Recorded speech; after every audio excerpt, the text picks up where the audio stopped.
محمد الراشد الهداف في خط المقدمة، ومن ثم تشكيلة الفيصلي، ولكن لم تأخذ في هذه اللحظة صافرة صالح الهذلول مباشرة بانطلاقة شوط المباراة الأول. مشاهدينا الكرام من خلال شاشة السعودية الرياضية، وكما ذكر لي أستاذ فهد المدرج، كرة منقولة لمصلحة الاتحاد، ولكن علي المزيد الكرة تتغالط لناحية المنتشري أخيرا في إبعاد إلى ناحية فهد العنزي.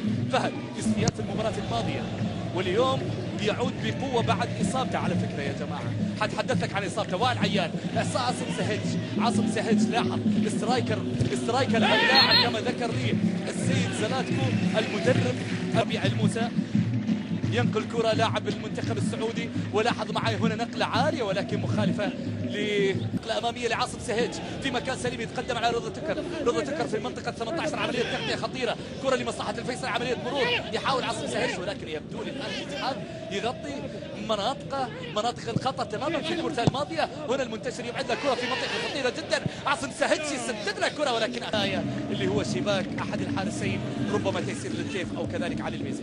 هنا فهد العنزي ينقض على كرة، ياخذ الدكتور عبد الرزاق ابو داود قال بان هذا اللاعب لو ترك بعض الاستعراضات سيكون مميز في ارضيه الملعب. نعم، وافقك الراي. لاحظ هذه الكرة لمصلحة فهد العنزي، الكل يراقب هذا النجم، ولكن الآن على أرضية الملعب، بالتالي هو سيرنا الثنائي مستمر. كرة منقولة إلى ناحية باولو، ولكن باولو يلعب له كرة لمحمد الراشد برأسياته المعروفة، وبالتالي كرته هدافين الدوري. خطأ الآن، وعلى الخطأ وائل عيان، وعلى الخطأ أيضا هنا كرة وتنفيذ.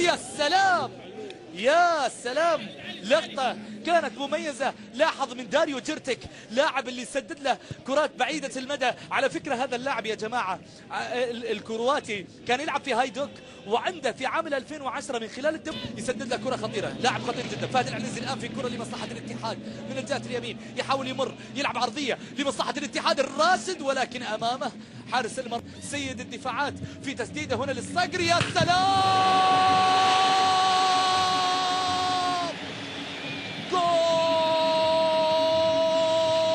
وما هي تسديدات ابن حايل في لقطة فيها العقال مايل. يا سلام، ولد حايل والعقال مايل سجل هدف أول لمصلحة الاتحاد، هدف قوي، هدف يا سلام. ارتدت من تيسير الكتيف، بعيدة يا تيسير، صعبة يا تيسير، هاتها من الشبكة يا تيسير. 1-0 للاتحاد في لقطة ولا أروع. يسار المنتصف لمصلحة داريو جيرتك، داريو يسدد له كرة، ولكن أخيرا لخارج أرضية الملعب.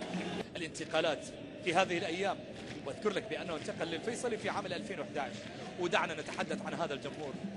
لمصلحة الفيصلي يلعب كرة خارج المنطقة مبعدة من فهد العنزي، في مراوغة الآن يلعب كرة إلى باولو جورج في مكان سليم، خطيرة لمصلحة الاتحاد، يلعب كرة عرضية، ولكن على ما يبدو لي مرت الكرة خارج أرضية الملعب إلى ركلة مرمى لمصلحة الفيصلي.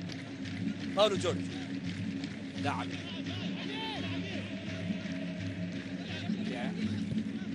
كان يتميز لمصلحة الاتي من الجهة اليسار على التنفيذ. صالح الصقري يلعب كرة عرضية عالية بالراس من دفاعات الفيصلي، مبعدة سريعة وتعود إلى ناحية داريو جيرتك في المنتصف. حمد المنتشري يمشي له كرة للجهة اليسار، محاولة الآن باولو جورج يحاول يمر، يلعب عرضية بالراس. يا رشاش، أنت الرشاش القاتل، هذا الرشاش القاتل. يدلعونه، يقولون له في القصيم لما كان في التعاون يقولون له يا رشراش، واليوم الرشاش الاتحادي يستبدلونه.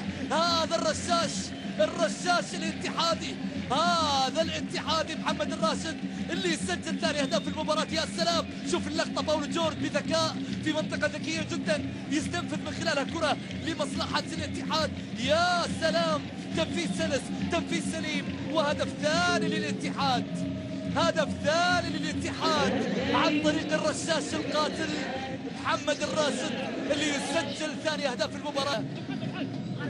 مستاء تماما من عملية التهديف والبعد تماما عن عملية علي الميزي. بأمان حارس قادم للاتحاد، يسجل اسمه برفقته مبروك الزايد بالراس. حمد المنتشر يحاول ياخذ الكرة في المنتصف، احتكاك، ولكن لا زالت الكرة لصالح الصقري. هنا وائل عيان ياخذ كرة، يسدد تسديدة إلى علي، لأننا لم نقرر ابتعاد جمال فرحان، ولكن قرار الابتعاد جاء منه شخصيا، وفضل لكي يعمل ديمتري يعمل باجتهاد عن الفترة السابقة تحديدا. قال انه يعمل بشكل مميز جدا ومعها تنهي كل الامور. هذه هي اجتهادات ديمتري واضحة من خلال الشوط